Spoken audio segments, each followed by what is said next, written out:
Now, the program in question is called the Cuban Medical Internationalist Program. It deploys tens of thousands of Cuban doctors, nurses, and medical technicians across countries in Latin America, Africa, and the Caribbean.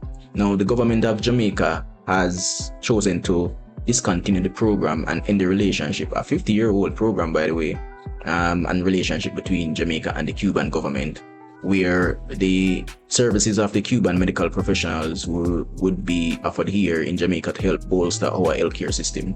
Now, Jamaica will certainly feel a negative impact of this because we have come to know the Cubans as medical professionals and very knowledgeable in the field. Now, why the government has ended it? Well, for one, the original deal or the most recent deal ended in 2023. That contract ended. So it was 2 years overdue to be renewed, and apparently both governments sat at the table and could not come to an agreement. We don't know the details, but a lot of Jamaicans are assuming that it's due to pressure from the United States. But if that was the case, why would the governments both meet to discuss new terms? Why not just write a professional letter to the head of the Cuban government from the Prime Minister of Jamaica and say, hey, we will discontinue this program? Why try to come at a new deal, right? But again, Jamaicans, rather than getting full information, they'll just run with anything that sounds good to them without even reading. So I'll get into the details of the program, and you guys can decide for yourself what you think went on. So for decades, Cuba has promoted its overseas medical mission as a symbol of humanitarian and solidarity, sending thousands of doctors abroad to assist countries facing healthcare shortages. But behind the image of global goodwill, a growing body of investigative reporting and testimony from former participants suggests that the program operates under conditions many critics describe as coercive and exploitative. So former participants meaning former doctors who worked in the program, former professionals who were a part of the program. Now, host governments pay the Cuban state for these services, making the mission one of the largest sources of foreign income for Cuba. So just like how other countries export minerals and so forth, Jamaica, tourism is our thing, and we export a lot of sugar and stuff like that, which, generates a lot of revenue for us. For Cuba, they use their healthcare professionals to generate foreign income. However, according to investigations cited by human rights groups and international media, the vast majority of those payments never reach the doctors themselves. And I've been hearing this for years now. It's not just now, right? For years, this sentiment has been shared among media houses who have criticized the Cuban government of unfair treatment of the medical professionals. Reports indicate that the Cuban government may retain as much as 75 to 85% of the wages paid by host countries. While governments may pay several $1,000s per doctor each month, many medical workers reportedly receive only a small stipend. So a small stipend out of all that money. Critics argue that this system effectively turns highly trained professionals into a major export commodity controlled by the state. Former participants have also described strict oversight and restrictions on personal freedom while deployed overseas.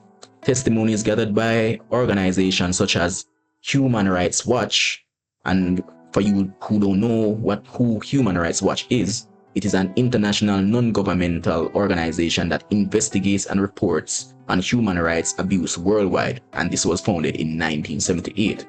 So Human Rights Watch describes a situation in which Cuban doctors were monitored by government supervisors, had their passport withheld, and faced limitations on their ability to travel or interact freely outside their work assignments. That sounds like slavery to me.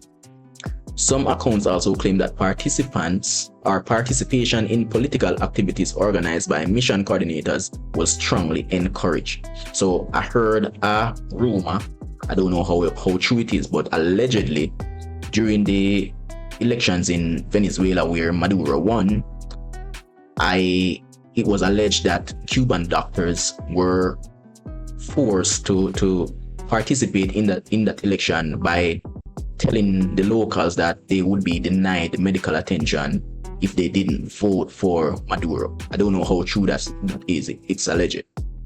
Perhaps the most controversial element of the program involves penalties for doctors who leave the mission without authorization. So a lot of doctors have defected. So I've read multiple articles on this. A lot of doctors have defected and have sought asylum in multiple international countries. A lot of persons have run away from Cuba and the mission to gain their freedom. So it's not something that people should really take lightly. So perhaps the most controversial program involves penalties for doctors who leave the mission without authorization. Under policies reported by critics, medical workers who defect may be barred from returning to Cuba for several years. Because many participants leave family members behind on the island, this rule can create a powerful deterrent against leaving the program early. So a lot of them are trapped because their kids, their wife, husband, their family are still there. So it is a deterrent for those who wish to defect and run away. It really creates a chokehold on them because they can't afford to be away from their family for that long. This issue has become increasingly internationalized. In recent years, officials in the United States Department of State have accused the system of resembling forced labor and human trafficking, citing restrictions on pay and movement. Meanwhile, several Caribbean and developed nations that rely on Cuban doctors strongly reject those accusations, arguing that the mission provides critical healthcare service in underserved communities. And while that is true and that the service is needed, if it's being at the expense of the Cuban professionals who are not being duly paid, then it's now bordering or is a humanitarian issue. This clash of narrative lies at the heart of the controversy. Supporters point to the undeniable impact of Cuban medical teams treating patients in remote villages and underfunded hospitals around the world. Critics counter that humanitarian work cannot justify a system that allegedly strips doctors of their pay, freedom and movement and control over their own labor. People understand that Cuba operates under a communist government, right? And those of you who don't know what a communist government is, it is a system where a single authoritarian party controls the state, aiming to create a classless, stateless, and moneyless society. So they want everybody to be on one level. There can't be anybody that is richer than the next. Everybody should just be on one level. That's pretty much what they are promoting.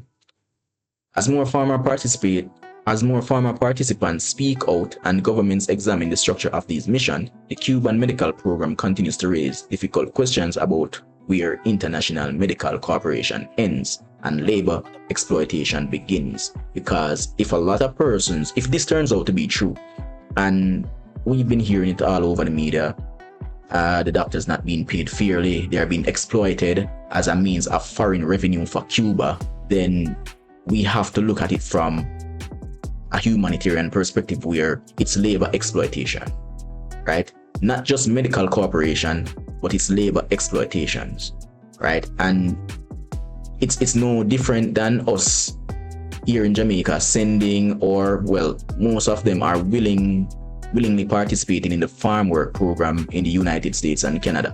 What if all those monies being earned by those men and women in farm work program was being sent to our government and our government was paying them a percentage of that?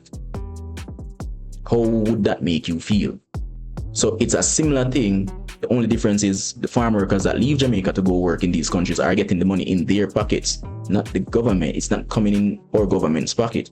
However, the work being done by the doctors and medical professionals here in Jamaica, those monies are being paid over to the communist Cuban government. And understand that in a communist government, they won't earn the amount of money that they would in a free market society like Jamaica. So understand that there may be some truth to this, right? And it may also be why the deal fell through, because a lot of countries are cutting off Cuba and the aid provided by their medical professionals.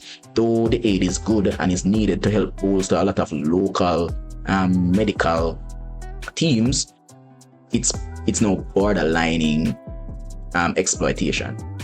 And I think we have to look at at all the angles of this before we judge our government, because it's one thing when our government jump and do something, we can probably assume that, oh, they're being coerced or influenced by the United States. But it's another thing when you have a lot of countries, out of about 103 countries which Cuba has medical professionals in, you have tens of countries that are cutting ties and ending the program in their local healthcare system, right? And I'm talking countries like St.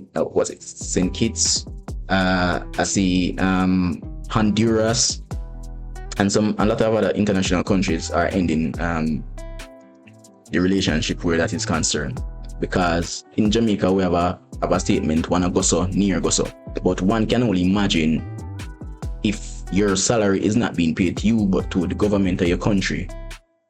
One can only assume well, we can hope for the best, but we can assume the worst as well. So you guys can make your own decision on how you feel about this. I gave you the details, so make that sit with you for some time and see how you feel about it when you sleep on it, and see how you feel about it after. Ain't no